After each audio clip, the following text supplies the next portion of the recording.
안녕하세요. 저는 30대 후반 안정민이라고 해요. 제가 이제 마흔이 코앞이라 그렇잖아도 마음이 뒤숭숭한 중인데 날벼락도 이런 날벼락이 없다 싶은 일을 당했어요. 결혼해서 지금까지 저 정말 남편한테 잘했거든요. 물심양면이라는 말로도 부족하다 싶을 정도로 잘했다고 자신 있게 말할 수 있답니다.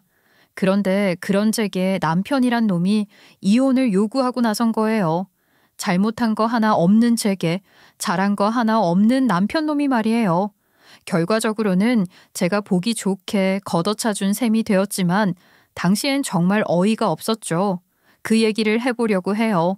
제 남편이었던 인간이 얼마나 말 안 되는 짓을 저지른 것인지 제대로 이야기를 하려면 저의 어린 시절 이야기부터 시작해야 할 것 같아요. 저는 엄마가 안 계시는 가정에서 자랐답니다. 엄마가 돌아가신 건 제가 고작 4살일 때였고 이후로는 줄곧 아빠 혼자 저를 키우셨어요. 기억이 흐릿하긴 하지만 뭔가 시커멓고 조용했던 장례식 날이 떠오르긴 해요. 검은 양복을 입고 무릎을 꿇은 채 고개를 떨구던 아빠의 뒷모습도 함께 말이에요. 그렇게 엄마가 떠나버린 후 아빠는 제게 엄마의 몫까지 다 해주려고 엄청 노력하셨어요.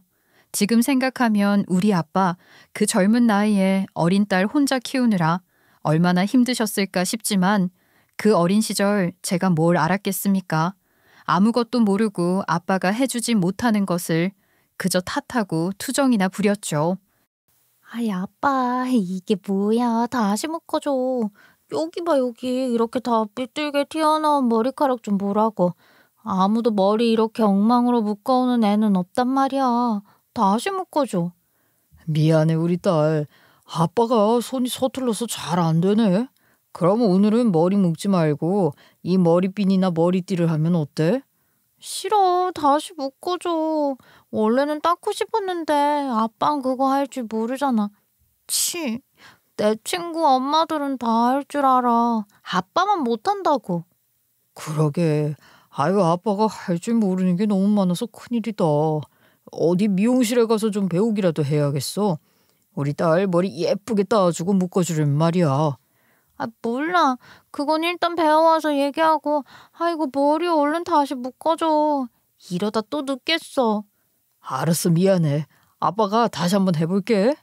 제가 걸핏하면 투정을 부리고 심통을 냈으니 아빠는 그럴 때마다 제게 미안하다고 하는 게 일이었어요. 이제와 생각하면 미안해야 할 사람은 저였는데 말이에요. 그땐 아빠가 얼마나 노력하는지 얼마나 고생하는지도 모르고 떼쓰기 바빴고 그래도 마음에 안 들면 방문 쾅 닫고 입을 뒤집어 쓰고 울기도 많이 울었던 것 같아요. 그럼 아빠는 어쩔 줄 몰라 하시며 저를 달래느라 진땀을 빼셨죠. 아빠에게 어리광 부리는데 익숙해져서 저는 철도 다른 친구들보다 늦게 들었던 것 같아요. 시간이 한참 지나고 나서야 알았죠. 저희 아빠만큼 고맙고 안쓰러운 사람도 없다는 걸 말이에요. 그 마음을 깨닫고 나니 어찌나 마음이 아프던지요. 그래서 그때부터 아빠에게 효도하고 싶은 마음으로 공부도 열심히 해 나름 괜찮은 대학에도 들어갔고 대학생이 되어서도 성실하게 학교 생활을 했던 것 같아요. 그러다 학부 3학년 때는 교환학생으로 영국에 갔었는데 거기서 저랑 같은 교환학생을 만나 급격히 가까워졌죠. 그 친구는 타교 출신이었는데 알고 보니 어릴 때 가까운 동네에 살았던 인연이 있더라고요. 타국에서 의지할 사람이 생기면 감정이 순식간에 확 깊어지고 그러는 거 아시죠? 교환학생으로 있었던 1년간 거의 부부처럼 소꿉놀이 하면서 알콩달콩 살다가 귀국했는데 귀국 직후 임신 사실을 알게 되어 복학 대신 결혼을 했어요. 그런 결혼을 하게 된 것만으로도 아빠에게 너무 죄송했는데 결혼 한 달 만에 유산을 해 아빠 마음을 더 아프게 해드리고 말았답니다. 거기서 끝이 아니에요. 유산하고 2달 남짓 됐을 때 남편의 외도를 알게 되어 이혼했거든요. 네, 그러니까 그건 저의 첫 번째 결혼이었던 거예요. 교환학생 갔다가 귀국한 지 반년, 학교를 다녔으면 한 학기 지나가는 동안 그 모든 일이 일어난 겁니다. 기가 막힐 노릇이죠. 다른 것보다 아빠에게 너무 죄송했어요. 정말 말할 수 없이 죄송하고 또 죄송한 마음뿐이었던 것 같아요. 아빠, 미안해. 그런 결혼한다고 아빠 실망시킨 걸로도 모자라서 이혼까지 당하고. 아빠한테 미안해서 어떻게 해야 할지 모르겠어. 그런 말 마. 네가 이혼을 당하긴 뭘 이혼을 당해. 그럼 변변찮은 놈이랑 살아야 할 이유가 없으니 네가 그놈 버리고 이혼하고 나온 거야. 그러니까 그렇게 생각하지 마. 아빠한테 미안할 것도 없어. 아빠, 난 정말 아무렇지도 않거든. 물론 대학 졸업도 못한 나이에 이혼녀가 된 게 자랑스러울 건 아니지만 그렇다고 위축되거나 그러진 않아. 아빠가 마음 아픈 것만 아니면 난 정말 괜찮아. 그러면 우리 둘 다 아무렇지도 않은 거네. 아빠는 우리 딸이 다시 아빠 곁으로 돌아와서 너무 좋은데? 아무 일도 없었던 것처럼 얼마든지 다시 시작하면 돼. 아빠가 그렇게 말씀해 주시니 제 마음도 한결 편해졌죠. 첫 번째 남편 집안이 그래도 여유가 있는 집이어서 결혼할 때 시댁에서 신혼집을 해줬었거든요. 그러니 이혼할 때 전 남편 노미한다는 소리가 그 집 줄 테니 그냥 조용히 이혼해 달라고 하더라고요. 그래서 뭘 어떡해요. 그 집 냉큼 챙겨 이혼한 거예요. 그 정도면 저도 손해보는 장사한 건 아니라고 솔직히 그렇게 생각하면서 이혼했었습니다. 그런데 이혼한 지 10년이 거의 다 되어가는 시점에서 이전 시부모가 소송을 제기한 거예요. 당시 전 남편과 살던 신혼집이 시부 명의였긴 했지만 이혼하며 제게 위자료로 지급했으니 당연히 그때 제 이름으로 명예 이전을 했었는데 이제 와서 소송이라니 어이가 없었죠. 이전 시부모는 당시 증여가 아니라 그냥 명의만 빌려준 것이었다는 말도 안 되는 주장을 하며 반환 소송을 걸어왔던 거예요. 이전 시댁이 경제적으로 어려워졌다는 건 알겠는데 아무리 그래도 그게 말이나 되냐고요. 아니, 정말 기가 막혀서. 등기 이전한 게 벌써 10년이 다 되어가는데 이제 와서 무슨 말씀을 하시는 거예요? 10년이 다 되어가는 것이지 아직 10년이 지난 건 아니지 않니? 청구권 소멸 기한이 10년이라고 하더구나. 그러니까 아직은 충분히 소를 제기할 수 있는 거야. 애초에 그 집은 명백히 제 것이 된 것인데 청구권 소멸 기한이 무슨 의미가 있냐고요. 사정이 얼마나 어려워지신 건지 모르겠지만 이렇게 치사하게 나오실 수가 있어요? 제가 어떻게 이혼했는지 잊으셨냐고요? 아이고 옛날 일 들춰내서 좋을 게 뭐가 있니? 그런 얘기는 할 거 없고 너희들 신혼집에 대한 우리 소유권만 확실하게 하면 된다. 법대로 하잔 말이다. 어이가 없어서 정말 갑자기 소송을 제기하며 법대로 하자고 나오니 기막히는 것도 기막히는 거지만 그러다 정말 그 집 도로 뺏기는 건 아닌가 싶어서 걱정이 되더라고요. 그래서 저도 바로 변호사를 섭외하고 나섰죠. 이혼 소송은 아니지만 이혼할 때 받은 위자료에 대한 반환 청구 소송인 만큼 이혼과 밀접한 관련이 있는 소송이었으니 다들 이혼 전문 변호사를 추천하길래 그중에서 꽤 능력이 좋다고 알려진 변호사를 찾아갔습니다. 대형 로펌에 소속되어 있다가 독립한 변호사였는데 회사 선배가 자기 친구가 이혼할 때 그 변호사가 맡아줬었다며 하도 칭찬을 해서 찾아간 거였어요. 상담 진행을 해보니 좋은 평가를 받는 이유를 알겠더군요. 그 바닥에서 그 정도 위치에 오른 변호사라는 게 믿어지지 않을 정도로 사람이 선량하다는 느낌을 받았어요. 어느 정도였냐면 이렇게 선한 사람이 재판을 제대로 해낼 수나 있을까 싶더라니까요. 그런데 일적인 부분에 있어서는 또 아주 명확하고 분명하다는 게 느껴져서 여러모로 아주 믿음이 갔어요. 제가 대형 로펌이 싫었던 게 인간적인 느낌이 너무 없어서였거든요. 그렇게 좋은 변호사 잘 만나 태어나 처음으로 소송이란 것도 치러봤네요. 결과는 당연히 제가 이겨서 제 집을 지킬 수 있었어요. 제가 이기긴 했지만 이혼하고 10년이 다 돼요. 이 무슨 황당한 일이란 말입니까? 기분이 너무 나쁜 거예요. 그런데 전화 위복이라고 해야 할까요? 그 소송 덕분에 저는 좋은 인연을 만나게 됐던 겁니다. 이쯤 되면 제 소송을 담당했던 그 변호사랑 제가 잘 된 게 아닌가 하는 생각을 하실 수도 있으실 텐데요. 그 변호사는 아니고 그 변호사의 제일 친한 절친이 제게 찾아온 인연이었답니다. 말씀드렸듯이 선량한 제 변호사는 딱 봐도 시골 출신인 게 바로 티가 나는 사람이었어요.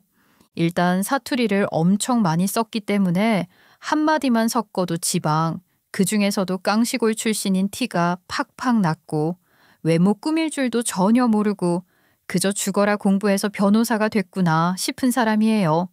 그런데 같은 고향 출신으로 30년 직이라는 그 친구는 사투리도 하나도 안 쓰고 옷도 얼마나 잘 입는지 게다가 자기 관리까지 철저한 사람이었죠.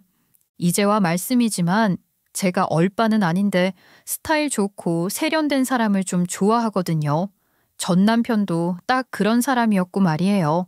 하여간 얼핏 보면 상극이라 해도 좋을 법한 그 둘이 어지간히 친한지 제 소송 진행하는 동안 그 친구라는 사람이 변호사 사무실에 정말 자주 오더라고요. 그렇게 어울리다 가까워진 거예요. 친해지고 보니 스타일만 좋은 게 아니라 말도 얼마나 재밌게 잘하는지 변호사보다 말을 더 잘하는 거 있죠.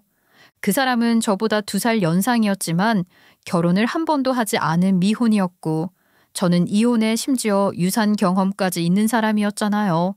그러니 제 입장에서 그 사람이 아무리 매력이 있고 호감이 느껴진다고 하더라도 남자로 생각할 수는 없었어요. 그러면 안 된다는 생각이 먼저 들었으니까요.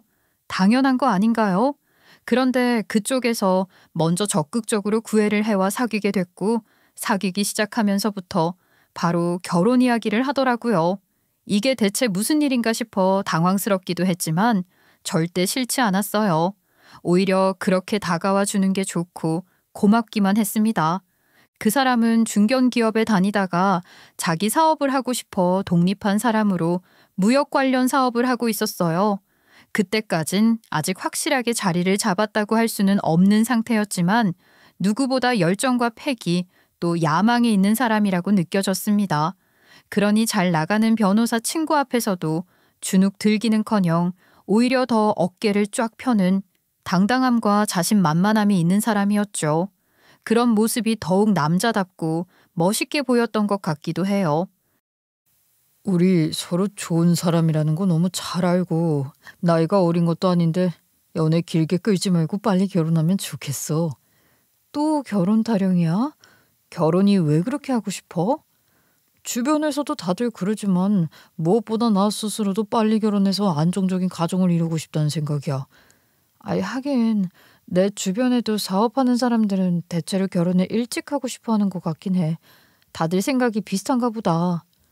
어떻게 보면 내가 미안하지. 사실 내가 일적으로 완전히 궤도에 올랐다고 할 수는 없잖아. 그런 상황에서 결혼하자고 해서 좀 그런가? 그래서 내가 안 읽혀?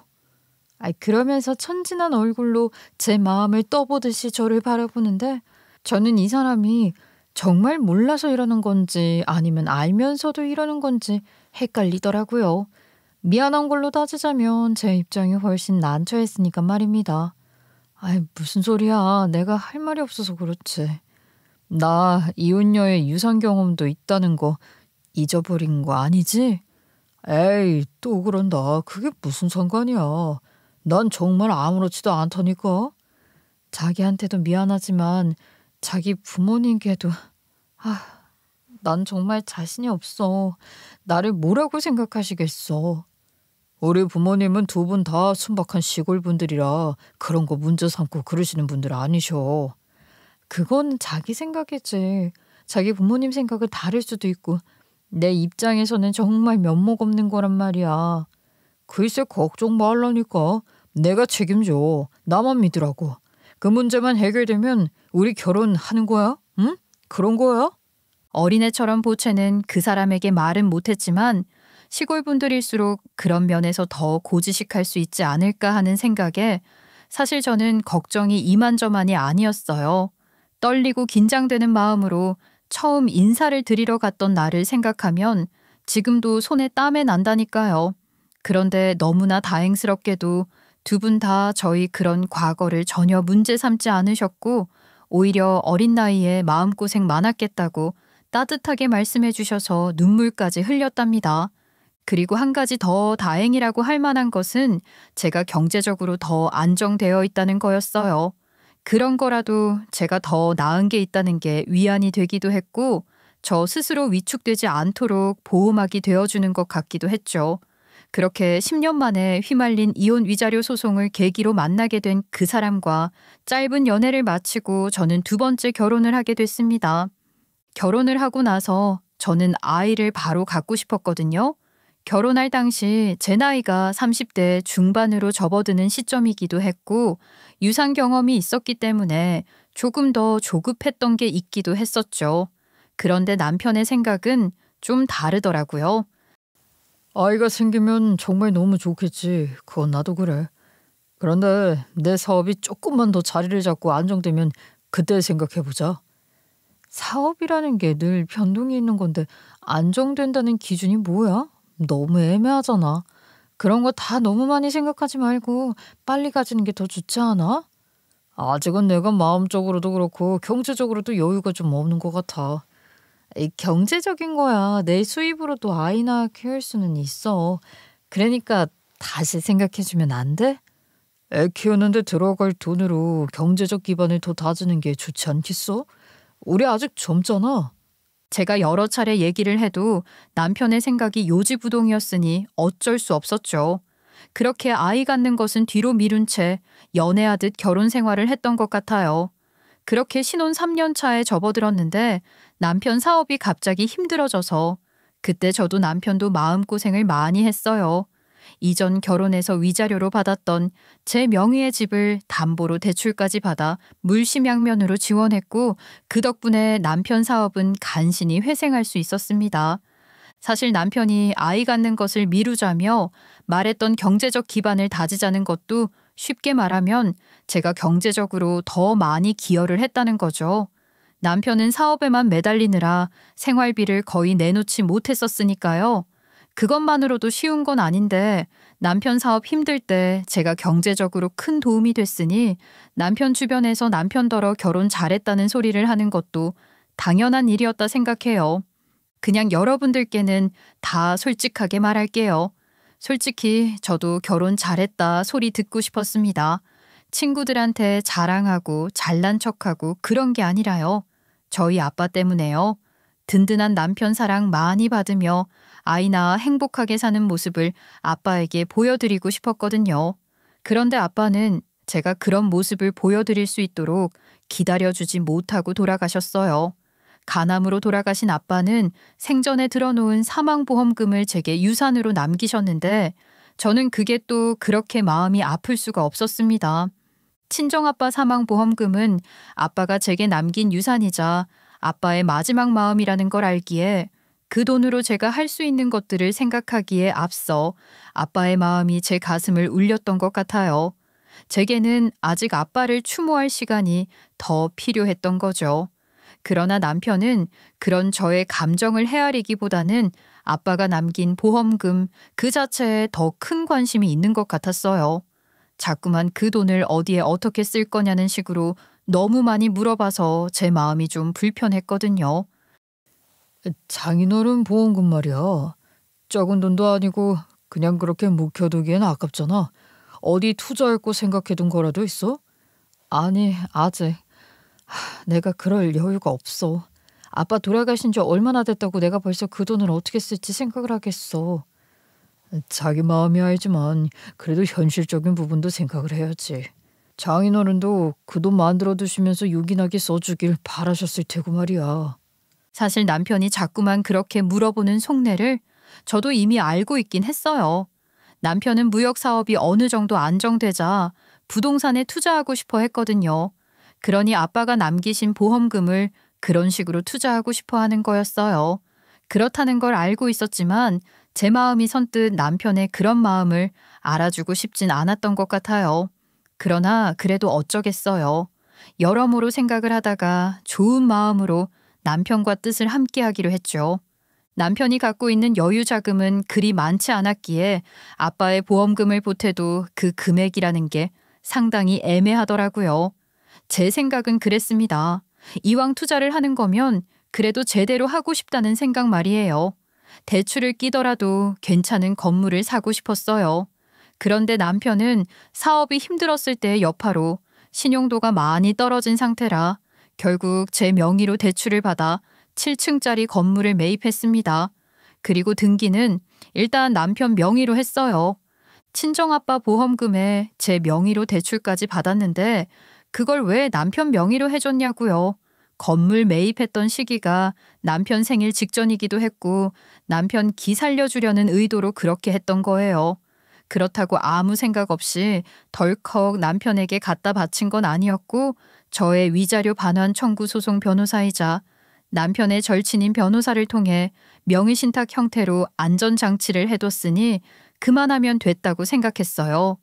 남편도 저도 만족했으니 잘한 거라고 생각했던 것 같아요. 게다가 남편은 7층짜리 건물주가 된 이후로도 원래 하던 무역사업도 꾸준히 성실하게 했어요.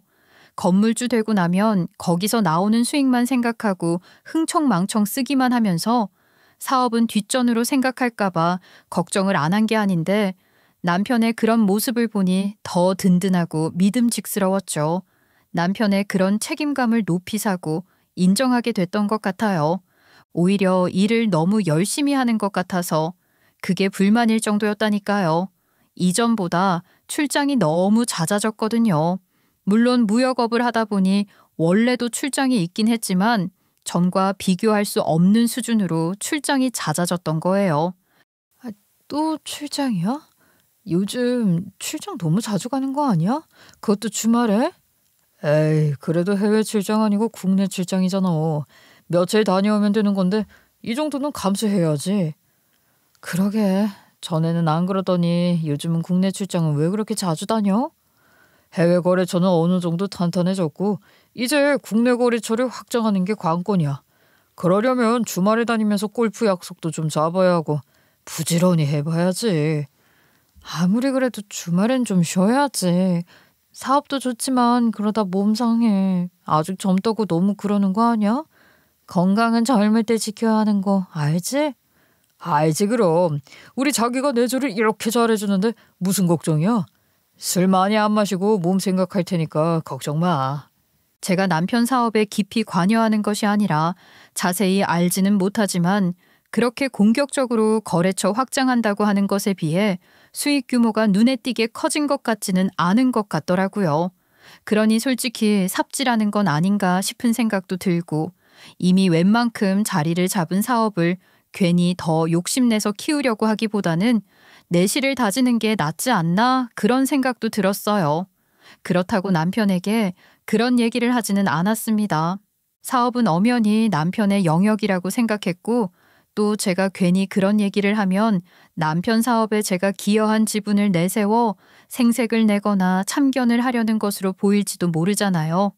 전혀 그런 의도는 없었기 때문에 괜한 오해를 사고 싶지도 않고 남편 마음을 불편하게 하고 싶지도 않았기 때문에 관련해서 어떤 말도 하지 않았죠. 그만큼 남편을 배려하고 또 남편을 믿었어요. 그리고 이제 미뤘던 아이 갖는 것도 생각을 해야 했으니 남편과 좋은 생각만 나누고 싶었던 것 같아요.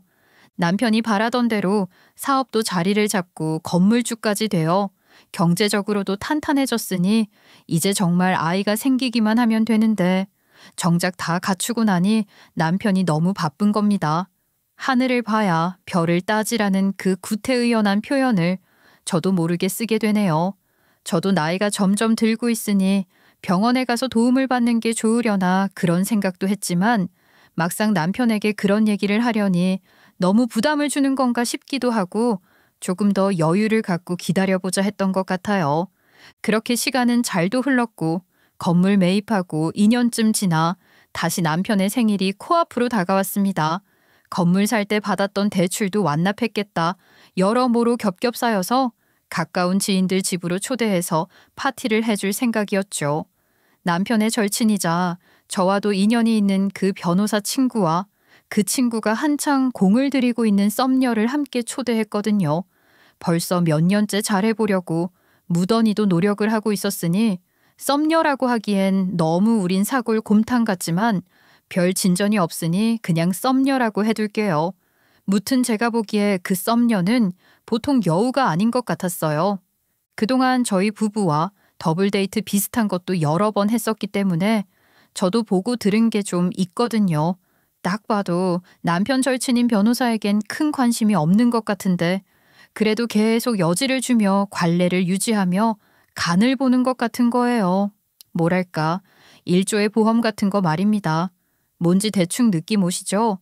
그 여자는 그런데 반면 남편 절친 변호사는 우직하고 순수하고 정직하고 정말 온갖 좋은 말을 다 갖다 붙이고 싶은 착한 사람이라는 걸 저도 너무 잘 알잖아요. 분명 좋은 남편, 좋은 아빠가 될 자질이 충분한 사람인데 저런 여우한테 목매고 있는 게 안타까울 뿐이었어요. 그래도 어쩌겠어요. 본인이 그렇게 좋다는데 말입니다. 두 사람 아직도 그냥 친구예요? 아유, 대체 언제까지 친구만 할 거예요? 둘 다 따로 연애를 하는 것 같지도 않은데 이제 둘이 제대로 한번 만나보는 게 어때요? 아유, 저야 그러고 싶죠. 나연 씨만 좋다고 하시면 저야 언제든지 달려갈 준비가 되어 있습니다. 또 이러시네. 그렇게 앞서가면 난 너무 부담스럽다니까요. 한 발짝 다가와서 두 발짝 멀어지게 하고 싶어요. 에이, 뭘 또 그렇게 까칠하게 그래요. 말도 내가 먼저 꺼냈구만. 그러게, 당신답지 않게 웬 오지랖이야? 남녀 사이가 주변에서 뭐라고 한다고 되는 건가? 잘 알면서 왜 그래? 그거야 알지만 재윤 씨 너무 좋은 사람이니까 내가 아까워서 그러는 거지 뭐. 그거야 당신이 볼 때 그런 거고. 재윤이 이 자식이 좀 그렇잖아. 야 임마, 너 운동부터 좀 해. 누가 너랑 나랑 동갑이라고 하겠냐? 너는 밖에서 보면 그냥 아저씨야 아저씨. 나연 씨가 뭐가 모자라서 너 같은 아저씨랑 만나겠냐고. 내가 좀 그렇긴 하지. 운동을 해야지 하면서도 그게 잘 안 되네. 나연 씨 미안합니다. 정말 답답해서 그 와중에 뭐가 미안하다고 미안합니다 소리까지 하는지 정말 안타까워 죽겠더라고요. 게다가 제 남편 태도가 너무 거슬렸어요. 사실 남편은 늘 그 변호사 친구를 그런 식으로 무시하고 함부로 대하는 경향이 있었어요. 완전히 하대를 하는 것처럼 그러는 게 보기 좀 그래서 제가 몇 번쯤 그런 얘기를 좋게 한 적도 있었거든요. 그럼 남편은 그럴 때마다 둘도 없는 절친이라서 그렇다고 30년 지기인 자기들끼리는 제가 생각하는 그런 건 전혀 없다 어쩐다 하던데 글쎄요. 제 입장에서는 그리 보기 좋진 않았었단 말이에요. 그런데 변호사 친구가 공 들이고 있는 썸녀 앞에서까지 그런 식으로 무시하며 망신을 주다니 남편이 너무 무례하다는 생각이 들었죠. 그런데도 그 변호사 친구는 머쓱한 듯 웃기만 웃고 있었으니 속이 없는 건지 사람이 좋은 건지 이쯤 되면 저도 그게 헷갈린다 싶더라고요. 그렇다고 재윤 씨가 미안할 건 뭐예요? 아유, 재윤 씨도 참. 그래 맞아. 야 임마, 남자는 이 자신감이지. 너 그 걸핏하면 미안합니다, 죄송합니다 하는 그 말버릇부터 좀 고쳐라. 여자들은 그런 거 안 좋아해. 아유, 어디 무슨 학원 같은 데라도 다녀야 하는 건지 내가 참 대화를 풀어나갈 줄을 모르는 것 같아. 변호사가 말하는 게 자신 없다 그러면 어떻게 해요, 재윤 씨? 법정에 서서 말하는 건 자신 있는데 상담하는 것도 잘하는데 이 순간의 대화는 참 너무 어렵네요. 그게 어디 배운다고 되는 일인가? 자, 이제 그런 재미없는 얘기는 그만하고 다들 한잔할까? 그래요. 생일 축하해. 올해도 자기 바라는 것들 다 잘 이뤄가는 한 해가 되길 바라. 이미 다 가졌는데 뭘 더 가져. 올해는 아빠가 되길 바라면서 생일 축하한다. 아빠라니 너무 어색해요. 아직 너무 젊어 보이시잖아요. 무튼 생일 축하드려요. 얄밉다 얄밉다 하니 더 얄미운 짓만 골라 하는 것도 아니고 저만 그렇게 느끼나요? 그 상황에서 썸녀가 한 말 말이에요. 제가 아이를 갖고 싶어 하는 것도 다 알면서 아니 그걸 몰랐다고 하더라도 결혼 5년차 부부에게 아이 생기길 바라는 덕담 뒤에 아빠가 되기엔 너무 젊어 보여서 어색하다니 빈정 제대로 상했지 뭐예요. 그래도 맛있는 안주에 좋은 술 마시니까 분위기도 좋고 기분도 좋아지고 그랬던 것 같아요. 한창 분위기가 올라가던 그때 거실에 둔 제 휴대폰 알람 소리가 요란하게 울려서 후딱 뛰어가서 휴대폰을 집어들었어요. 거실 테이블에 올려뒀던 건데 저희 집 거실 테이블이 꽤 낮거든요. 그래서 휴대폰을 들어 올리려고 허리를 굽혔는데 그 순간 못 볼 것을 보고 말았습니다. 식탁 아래로 남편과 절친 변호사의 썸녀가 손을 잡고 만지작거리고 있는 걸 봐버렸거든요. 순간적으로 눈이 제대로 뒤집혀서 흥분한 저는 앞뒤 재보지도 않고 그대로 돌진해서 그것들에게 난리를 쳤습니다. 지금 대체 뭐 하는 짓들이야? 어? 둘이 너희들 뭐야? 대체 뭐냐고? 정민 씨, 왜 그러세요? 저 두 사람이 무슨... 재윤 씨, 정신 차리세요. 저것들이 지금 식탁 아래로 손깍지를 끼고 만지작거리고 있는 걸 제 두 눈으로 똑똑히 봤다고요. 기가 막혀서? 이 미친 것들이? 감히 내 집에서 내가 차려놓은 음식을 먹으면서 그딴 짓을 해? 야, 니들이 인간이냐? 뭐라고요? 그게 무슨... 나연 씨, 정말입니까? 정말 이 자식이랑 그랬어요? 흥분해서 펄쩍 뛰는 저와 그런 제가 하는 말을 듣고 충격을 받아 말까지 버벅거리는 변호사 친구와 달리 남편과 썸녀, 아니 남편의 내연녀는 굳은 얼굴을 하고는 있었지만 너무나도 평온한 표정으로 입을 굳게 다물고 있더군요. 그 꼴을 보니 더 열받아서 제 목소리는 더욱 커졌고 제가 그 난리를 치고 나서야 남편이 입을 열었는데 뭐라고 했는지 아세요?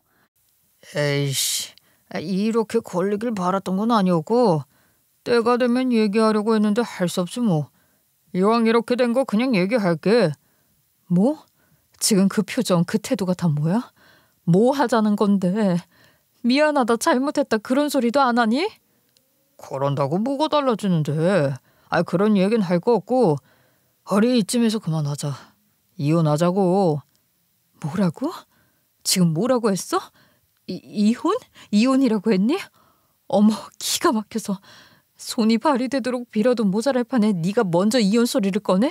미친 거니? 제정신이야? 참 소리 좀 지르지 마라. 머리가 다 어울리네. 억울한 마음이야 알겠지만 인생이란 게 원래 그런 거 아니겠어? 너도 생각이란 걸 좀 해봐. 네가 봐도 너보다 얘가 훨씬 어리고 예쁜 거 알잖아. 그리고 무엇보다 우리는 서로 사랑하고 있어요. 억울할 수 있겠지만 어쩌겠어요. 인정하고 받아들이셔야죠. 남편이 뻔뻔한 얼굴로 어이없는 소리 하는 것만으로도 속이 다 뒤집어질 지경인데 거기다 내연녀까지 깐족거리며 말을 보태니 정말이지 피가 거꾸로 솟는 것 같더라고요. 그 상황에서 침착하게 너희 둘이 그런 사이냐? 그래 나도 미련 없다. 잘 먹고 잘 살아라. 어느 누가 그럴 수 있을까요? 저는 절대로 그럴 수가 없었습니다. 미치려면 곱게 미쳐. 이게 무슨 말 같지도 않은 소리야. 너 내가 지금까지 너한테 어떻게 했는데 이제 와서 이딴 소리를 해? 나를 이렇게 배신해? 야, 너무 상투적이지 않니? 남들 하는 소리 너도 다 해야겠어. 그런 소리 해봐야 아무 소용없다니까. 뭐라고? 웃기지 마. 네가 뭐라고 하든 나는 내 할 말 다 할 거야. 내가 뭐가 무서워서 하고 싶은 말도 못해? 그거 참 정말 되게 피곤하게 구네. 다 필요 없고 도장이나 빨리 찍어 이년아. 어차피 넌 처음 하는 이혼도 아니잖아. 안 그래? 남편의 그 소리에 저는 모든 전투력을 상실해버린 것 같았습니다. 남편이 입이 험한 사람이 아닌데 인연 소리까지 하질 않나. 거기다 제게 이혼 경력이 있다는 걸 그런 식으로 비꼬듯이 말하다니요. 그 말을 하는 남편의 표정과 말투를 잊을 수가 없어요. 그 모든 것들에 저는 얼어붙어 버렸던 것 같아요. 그렇다고 제가 정신줄까지 놓아버린 건 아닙니다. 남편에게 저 또한 막말로 대응해줄 의욕이 떨어졌을 뿐 저는 남편의 절친인 변호사와 눈빛을 주고받은 후 그 자리에서 바로 말했죠. 그래, 이혼해. 내가 너랑 이혼하기 싫어서 이러는 줄 알아? 이혼하자고. 그리고 그 건물 명의는 내 명의로 바뀔 거니까 그렇게 알아. 무슨 소리라는 거야. 이혼 도정이나 찍으라니까. 건물 명의가 뭐가 어쩌고 어째? 너한테 자세한 설명해 줄 생각 없으니까 네가 알아봐. 다 알아보고 나서 나한테 뭐라고 하지나 말라고. 네 팔자 네가 꼰 거니까 말이야. 저는 그렇게 아주 싸늘하고 냉정하게 감정이라고는 한 방울도 섞이지 않은 듯한 목소리로 남편에게 말했습니다. 그랬더니 남편이란 놈은 어이없다는 표정을 짓더니 이내 아주 여유로운 표정을 하고서는 지 절친인 변호사를 쳐다보며 그러더군요. 야야 재윤아, 이 여자가 충격받아서 정신이 어떻게 된 모양인데 무슨 건물 명의가 지 마음대로 그렇게 되는 건 줄 아나? 뭐야, 네가 한마디 좀 해줘라. 이 여자 정신 좀 차리게. 정신 차려야 할 건 정민 씨가 아니라 너야 이 새끼야. 너 같은 걸 친구라고 30년을 붙어 지냈다니 그 세월에 억울할 뿐이다. 이 새끼가 지금 뭐라는 거야? 야 임마, 너까지 정신이 어떻게 된 거냐? 네가 그러고도 내 친구야? 내 친구라는 새끼가 어떻게 나연 씨 어떻게 나한테 이럴 수가 있어요?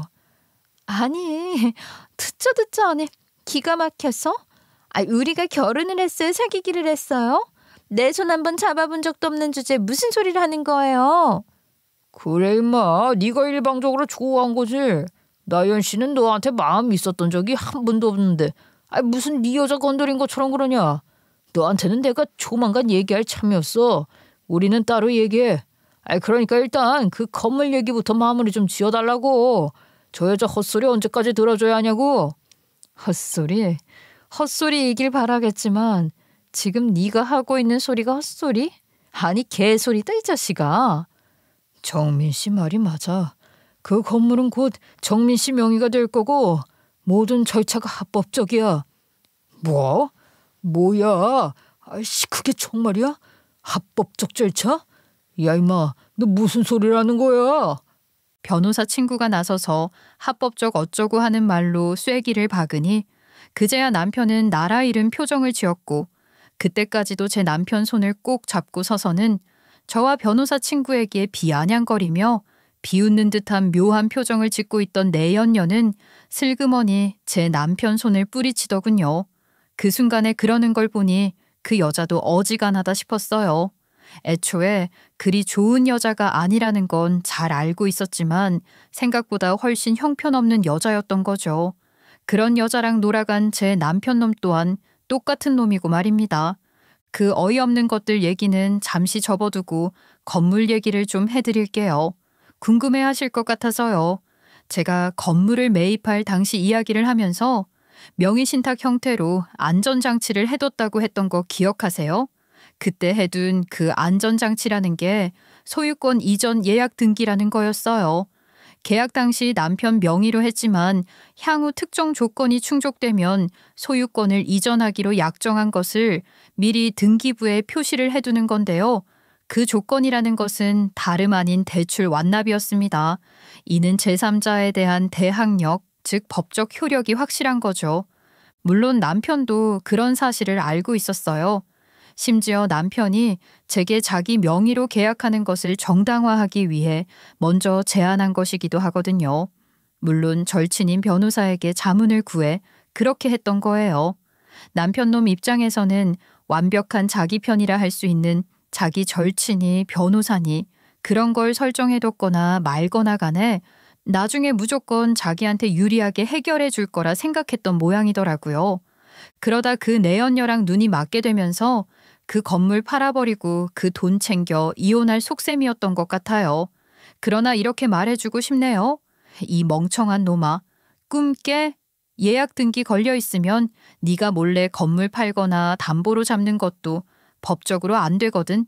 그저 등기부에 지 이름으로 올라가 있으니 지 거라고 착각한 것이 웃길 뿐이네요. 야 임마 재윤아. 임마, 네가 나한테 이러면 안 되지. 이건 아닌데. 이게 이렇게 되면 안 된다고. 너는 나를 도와줘야지 왜 저 여자한테 유리한 소리를 하는 거야? 그런 눈으로 쳐다보지 마라. 나는 너를 친구로 생각했는데 아니, 친구 이상이었지. 그런데 너는 내가 좋아하는 여자라는 걸 빤히 알면서도 어떻게 그 여자랑 바람을 피울 수가 있어. 너는 친구도 아니고 인간도 아니야. 그게 그래. 나도 물론 너한테 미안한 마음이 있었지. 정말이야. 처음엔 나도 너무 힘들었다고. 그러니까 너한테 말도 못하고 여기까지 온 거 아니야. 그렇지만 곧 너한테 사실대로 고백할 생각이었어. 정말이야. 그리고 까놓고 말해서 너랑 사귀는 여자도 아니었잖아. 정말 미안하다 재훈아. 우리 사이가 여자 때문에 끝장낼 사이는 아니잖아. 응? 미안해. 내가 잘못했다 친구야. 그러면서 꼬랑지 내리고 미안하다 소리를 반복하는데 제가 봐도 역겨운 거예요. 말이야 바른 말이지.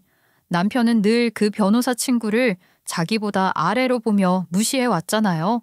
말했듯이 시골 출신의 순박한 그 변호사는 그렇게 잘 나가는 변호사로 일하면서도 세상의 때가 덜 묻었다고 할까요? 천성이 선한 사람이었으니 제 남편이 그렇게 꿀사납게 거들먹거리며 잘난 척을 해도 친구라는 이름으로 지금까지 봐주고 있었던 겁니다. 그런 줄도 모르고 남편은 그 친구는 얼마든지 지 마음대로 쥐락펴락할 수 있는지 밥이라고 생각했던 모양이지만 천만에요. 어림없는 얘기죠. 눈치 빠른 여우, 아니 뱀 같은 내연녀는 상황 돌아가는 걸 보고 빠른 판단을 한 건지 갑자기 울기 시작하는 겁니다. 기가 차서 정말 딱 봐도 억지로 눈물 쥐어짜며 우는 신용을 하는 건데 그 와중에 눈물이 나지도 않아요. 그냥 온 얼굴 찌푸리며 입으로만 우는 거 있죠. 그러면서 눈물도 안 나는데 울먹이는 소리를 하며 그러는 거예요. 재훈 씨, 저는 정말 억울해요. 저는 진짜 그럴 생각이 요만큼도 없었고 실수였어요. 얼마나 후회했는지 몰라요. 언제 헤어지자고 해야 하나 그러면서 저도 너무너무 힘들었다고요. 재훈 씨한테 내가 무슨 짓을 한 건지. 쇼하고 있네. 정말 못 봐주겠다 야. 눈물도 안 나는데 연극 그만해. 네가 나랑 재윤 씨 앞에서 뻔뻔하고 당당하게 한 말이 있는데 그거를 5분도 안 돼서 이렇게 뒤집니? 그걸 누가 믿어? 아이고 여우인 줄 알았더니 이거 완전 또라이 바보 멍충이 아니야? 내연녀가 변호사 친구에게 온갖 소리하며 매달리는데 그 꼴을 보니 정말 토할 것 같더라고요.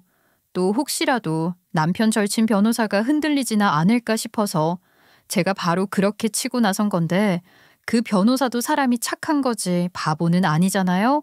그 여자 바로 손절치고 확실히 돌아서는 걸 보고 안심했죠. 바보는 그 내연녀라니까요. 남편 절친 변호사는 원래 이혼 전문 변호사로 꽤 능력 있다고 했던 것도 기억하시죠? 저는 그 자리에서 그 변호사 친구에게 저의 2번째 이혼을 위한 변호사가 되어달라고 말했고 그 변호사 친구는 흔쾌히 그러겠다고 최선을 다하겠다고 하더군요. 그쯤 되니 남편도 분위기 파악을 했겠죠. 더 이상 그 친구는 지 밥이 아니라는 것, 그리고 어쭙잖은 사과로 매달려봤자 제 마음을 돌릴 수 없다는 것을 직감했는지 갑자기 태도를 바꿔서 다른 얼굴이 되더라고요. 그 인간이 생각한 게 고작 어떤 거였는지 한번 들어봐 주세요. 이것들이 지금 뭐 하는 거야? 그래 좋아. 너희들이 붙어먹고 이혼 소송을 하든 말든 어차피 이혼은 하게 되어 있는 거고 그러면 재산 분할해야 할 거 아니야. 네 명의로 바꾸면 뭐 내가 좀 손해보는 것 같긴 하지만 반띵이라도 챙겨서 너랑 이혼하는 게 훨씬 낫지. 난 그게 더 좋아. 한만 좋고 말고. 저는 무슨 모노드라마 연극의 한 장면을 보는 것 같았지 뭐예요.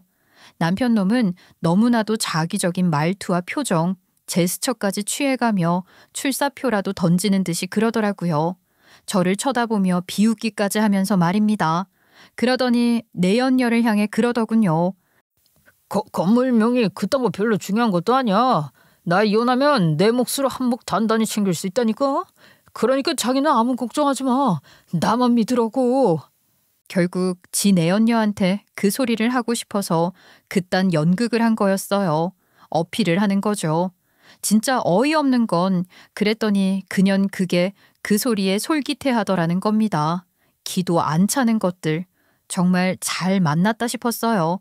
그렇게 이혼 소송이 시작됐고 남편의 불륜을 입증하기 위한 증거 수집부터 돌입했습니다.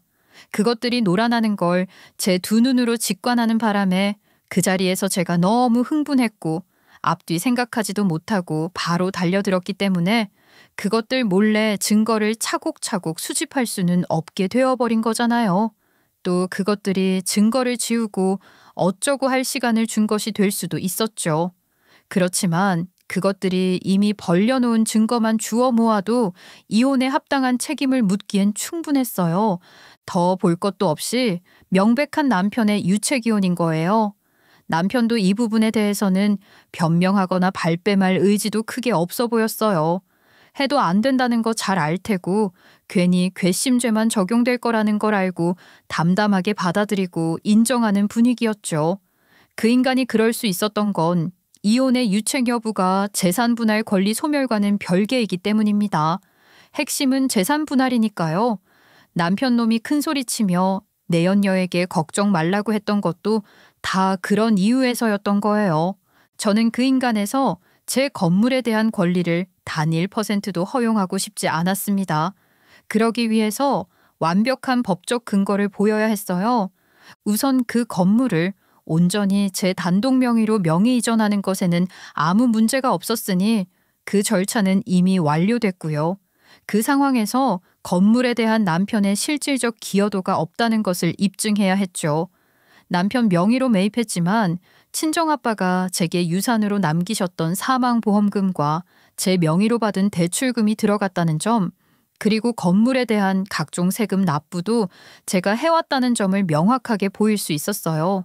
따라서 사실상 어떻게 봐도 저의 단독 기여 재산으로 보는 게 타당한 상태인 겁니다. 남편은 외도를 했을 뿐만 아니라 건물 수익의 상당 부분을 사업에 투자한다며 그간 숱하게 갖다 쓰기도 했어요. 가뜩이나 그 건물에 대한 남편의 기여도가 인정이 된다고 하더라도 매우 낮은 비율로 인정이 될까 말까 한 것인데 그마저도 바닥을 치게 되는 거죠. 결국 그 건물은 재산 분할 대상에서 제외될 것이 확실시되는 상황으로 흘러갔어요. 그런 와중에 남편 놈 사업도 폭망 직전이라고 하더군요. 이혼 소송이 한창 진행 중이던 상태라 의논할 게 많았기에 저는 남편 절친 변호사 사무실에 자주 갔었는데 제가 거기 있을 때 남편 놈이 변호사 친구를 찾아온 거예요.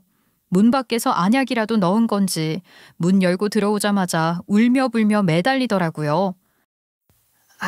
재윤아, 나 좀 도와줘라.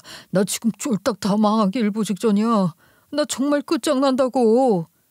자업자득이지. 그걸 왜 나한테 와서 그래? 내가 뭘 어떻게 해주길 바라고 이러냐고. 난 너한테 조언조차 아깝다고 생각하는 사람이다. 알아. 너 아직 나한테 화 많이 나 있겠지. 내가 앞으로 평생 너한테 잘할게. 그러니까 나 딱 한 번만 도와줘. 나 지금 이거 수습 못하면 완전히 날아가는 거야. 그러니까 그걸 왜 나한테 와서 이러냐고. 너 건물 수익 나오는 걸로 메울 생각하고 회사 자금 네 마음대로 끌어다 개인적으로 막 썼던 거, 거기서부터 잘못된 거야. 내가 정말 어리석었어. 게다가 내가 정말 이 얘기는 안 하고 싶었는데 그년 강나연 그게 내 돈 들고 날랐단 말이야. 친구야, 내가 이 꼴 당했는데도 그래도 나 이렇게 외면할 거냐? 도와줘라, 부탁해. 그 소리를 듣고 있는데 실수가 터져 나오는 건 그야말로 자동 반응 가까운 거였어요. 지금 제 이야기를 들으면서도 여러분들도 그러시지 않으셨나요? 결국 그 꼴까지 당했구나 싶어서 고소하기도 했고 통쾌하기도 했죠. 너무 웃겨서 웃음이 터져 나오는 걸 참을 수가 없네. 이 와중에 내연이한테 돈도 떼었어. 근데 어쩌라고. 내가 말했지? 네 팔자 네가 꼰 거라고. 이 멍청한 놈. 이혼하면 네 목 받을 수 있을 줄 알았니? 네가 한 게 뭐가 있다고? 자기야, 나 좀 봐줘라. 나 정말 죽어. 진짜 큰일 난다고. 한치 앞을 모르고 끝까지 그 여자 붙들고 있는 것도 너 자신이고 그러다 돈 떼인 것도 다 네가 저지른 일인데 누구더러 도와달래? 우리 지금 바쁘니까 좀 꺼져줄래? 건물 관리실이나 경찰서에 연락해서 끌려나가게 하는 것도 번거로우니까 제발 네 발로 그냥 곱게 나가라. 알았냐? 이 한심한 새끼. 그 인간은 그렇게 너덜너덜해진 상태로 쫓겨났고 저는 제가 원하는 조건으로 제 건물 챙겨서 이혼할 수 있었습니다. 이혼하고 보니 아이를 갖지 않은 게 잘한 일인가 싶기도 한 거예요. 제게 아이가 있었더라도 저는 이혼했을 것이고 전 남편과 상관없이 제 아이 잘 키우려고 했을 테지만 그래도 저 혼자 책임지면 되는 이혼을 하는 게 더 깔끔하다 싶더라고요. 아무 죄 없는 아이에게 그런 일을 겪게 하지 않아도 되는 게 다행이라는 생각이 들었어요. 신혼 때 남편이 아이 갖는 걸 미루자고 해서 서운하기도 했고, 아이를 가질 수 있는 상황이 됐을 땐 바쁘기만 했던 남편에게 또 서운했었는데, 이제와 새삼 고맙지 뭐예요. 그러고 보면 그때 그렇게 출장 자주 다니며 바쁜 척을 했던 것도 다 그년이랑 놀아나느라 그랬던 건데 말입니다. 저는 이로써 이혼을 2번 한 돌돌싱이 됐어요. 돌돌이면 뭐 어때요? 2번 다 상대 유책으로 이혼했지만 그렇다고 이마에 써붙이고 다닐 수도 없고, 또 그렇다는 사람들이 안다고 하더라도 이혼을 2번씩이나 하는 건 다 이유가 있는 거다 어쩐다 하며 수군거릴 사람들은 수군거릴 수도 있겠죠. 그래도 상관없어요? 아니, 상관없다기보다는 어쩌겠습니까? 저 스스로 떳떳하면 된다고 생각하려고요. 여러분 주변에 혹시 돌돌싱이 있다면 오늘부터라도 그 사람들을 조금 너그럽게 봐주시면 좋겠어요. 요즘 돌싱들이야 워낙 많으니 다들 그러려니 하는 추세인 것 같긴 해도, 돌돌싱이라고 하면 여전히 색안경을 끼고 보는 분들이 있는 건 사실이니까요. 제가 이 세상 돌돌싱들을 대변할 수 있는 사람은 아니지만, 그래도 감히 한 말씀 드리자면 들여다보면 다 그럴 만한 이유가 있어서 그리 된 것이고, 억울하고 한스러운 부분도 많은 사람들이 돌돌싱일 수도 있다는 걸 생각해 주셨으면 좋겠습니다. 전 앞으로도 이런 마음으로 당당하게 살 거예요. 3번째 결혼이요? 얼마든지 할 수 있죠. 저 아직 40도 안 됐는데 아이를 갖고 싶다는 생각도 사실 있거든요. 그렇지만 3번째에도 잘못 걸려서 이혼해야 할 상황이 된다면 그 또한 받아들이고 3번째 이혼을 할 거예요. 돌돌싱도 했는데 돌돌돌싱 된다고 뭐가 달라지나요? 그렇다고 제가 제 인생을 신중하지 않게 막 사는 게 아닌데 남들 시선 의식할 필요는 없는 거잖아요. 다만 이젠 정말 제대로 된 제 사람을 만나고 싶습니다. 오래된 제 절친은 저한테 자꾸 그 변호사 어떠냐고 들이대고 있는데요. 혹시 여러분들 중에도 그런 생각을 하시는 분이 계셨을까요? 하여간 저의 대답은 열린 결말입니다.